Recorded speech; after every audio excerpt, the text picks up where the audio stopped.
Welcome to the Time Machine. Today's character is going to be very interesting for both men and women, but especially for women.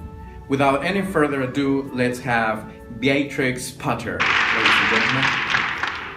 Hi, how are you? Good evening, thanks for having me in. I'm very happy to be here. It's very great to have you here. Let's start off by asking you to tell us a little bit about your personal life, family, etc.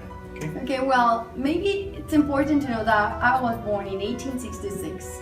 That's the 19th century, the end of the 19th century. So you may imagine that my life was quite simple in the sense that I was a woman who was born at the end of the 19th century, so I pretty much lived in my house with my parents and my brother Walter and my teachers at home, which I call governesses, who were the ones who were in charge of my education. I didn't go to school, so they were the ones in charge of teaching me how to read, how to write, philosophy, and then even art, where I started learning how to read. Great. How about if you tell us also about challenges that you had in your life? I think it sounds a little bit weird, but my biggest challenge was to be a woman in that time. Because being a woman, being a single woman, being a single female author in the 20th century, at the beginning of the 20th century, which is when I started writing, was quite hard. I had to hear a lot about people saying, you're not gonna make it, you should find a husband who takes care of you. And every time I brought my book, people were rejecting my book because it was a children's book. It was done by women, written by women, so people do not like that much. This having me in their office offering them my work. Speaking of your book, I have to tell you that, by the way, my nieces and nephews love your book.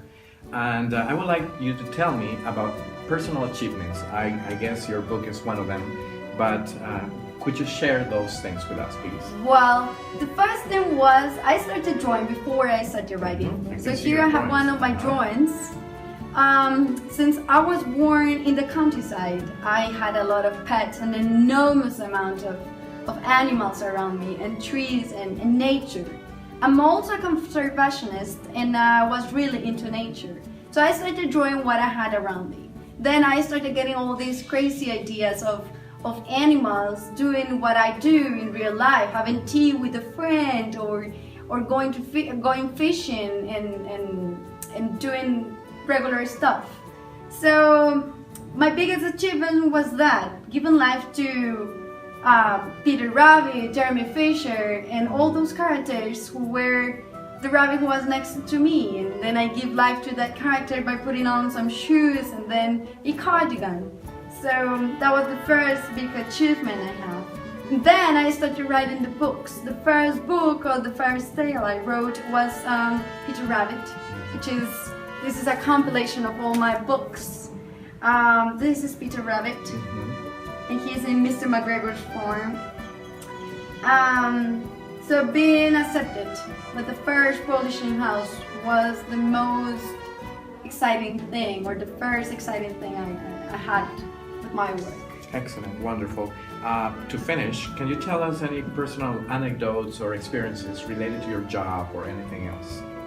Well, I remember that the first time I decided to give it a try and publish my stories, I dressed up, got ready, and went by myself to the town, to the house editor, and I knocked at his door. And when he saw me, he said, "Oh, it's a woman. What do you need? How can I help you?" And I say, "I am here because I'm interested about you reading my books and publishing them." And he said, "You're right." And he said that in quite a annoying tone, in fact, rather annoying tone. And I said, "Yeah, that's what I do, and I do the illustrations as well. So I would like you to take a look." And he said, "Well, I must say," he said, "that you have talent in watercolors or doing the drawings, but I cannot promise your book will be a big profit. It may be a small profit. I'm gonna take a look at it and call you later." So I remember that first time, how scared I was. You probably could tell by my look and my face. So that was the first time I just trusted myself and give it a try, and then the book was published. Excellent. Well, I guess having you here, it's a big lesson, and reading about your life would be a great lesson and a great experience for those people, and especially women who want to succeed in life. And you're a great example of a successful woman, and I'm very excited to have you here, and thank you for visiting us. Thank you very much. I would like to give a final message. I remember that it was not easy. I was 47 when I got married, and I married a guy who was, let's say, he was less wealthy than I was. And I remember that I felt like society and everybody was against me. So you should just follow your dreams. If you have a talent and a passion and something you really like, you should go for it, and just don't feed expectations somebody else's have about you. Thank you very much. Thank you for having me here. Very much. That was Thank really you very exciting. much for coming. And guys, see you next time with another episode of The Time Machine. Bye-bye. Thank you.